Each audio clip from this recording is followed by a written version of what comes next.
ఎన్టీఆర్ జిల్లా విజయవాడ ధర్నా చౌక్ లో సిపిఐ ఆధ్వర్యంలో నిరసన చేపట్టారు. రాష్ట్రంలో రైతాంగ సమస్యలు పరిష్కరించాలని డిమాండ్ చేస్తూ ఆందోళనకు దిగారు.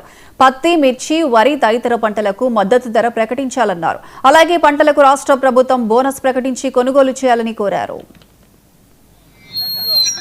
కూటమి ప్రభుత్వం రైతులకు ఇచ్చినటువంటి హామీలను దొంగలో దక్కింది.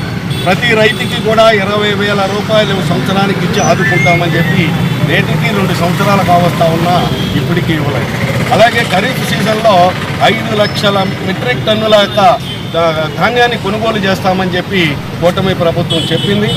పండించినటువంటి ధాన్యానికి కావాల్సినటువంటి 6,70,000 గోనె సంచులను కూడా సప్లై చేస్తామని చెప్పారు. ఇప్పటి వరకు వాటిని కూడా సప్లై చేయాలి.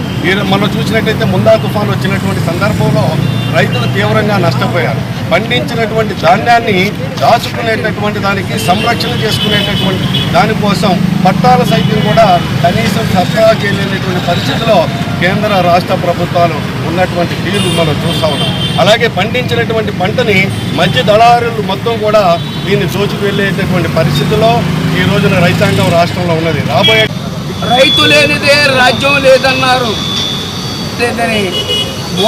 మాటలు మోసపూరితమైన మాటలు చెప్పడమే కానీ రైతుల్ని ఆదుకునే ఎక్కడ కూడా ఆదుకునే కనిపించడం లేదు. ఎందుకని చిత్తశుద్ధి లేదు. అన్నం తినాలంటే రైతు బాగుండాలి. రైతు బాగుండాలంటే కల్తీ విత్తనాలు ఉండకూడదు, కల్తీ ఎరువులు ఉండకూడదు, గిట్టుబాటు ధర రావాలి, గిడ్డంకులు కావాలి.